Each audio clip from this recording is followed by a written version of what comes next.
in terms of the content that's being consumed, which grows subscribership, as we think as being a publisher or a quasi-publisher, if you will.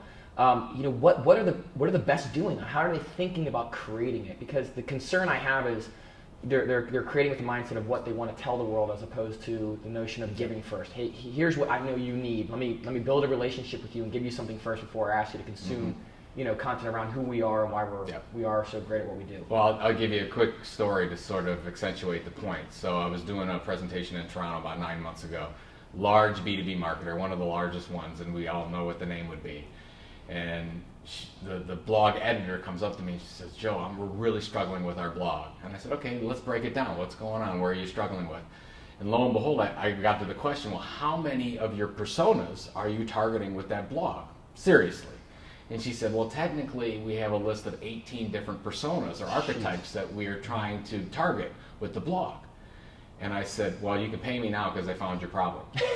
I said, there's no way you can be relevant and on content point to 18. I said, here's what you really need to do. I said, you need to target one with this particular blog. And I used the example of the Huffington Post. Yep. So the Huffington Post today has 150 different channels, but they started with one type of audience that they were going after, and then they were growing up. Here's another one. We're going to get into this green marketing. We're going to get into sustainability. We're going to get into this type of politics. And they started to go and knock them off, and that's what I talked to this company about.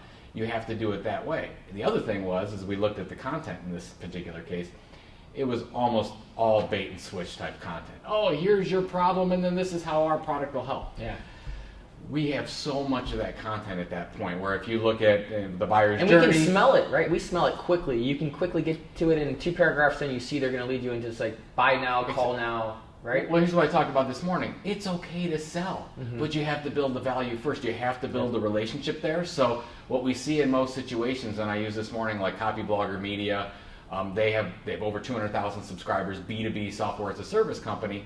They went about 15 months or so and just built that audience over time and didn't monetize that for a long time. Yep. Now they can sell whatever they want. They're selling training, they're selling their software, and the people don't mind because they've gotten so much value from the content. Yep.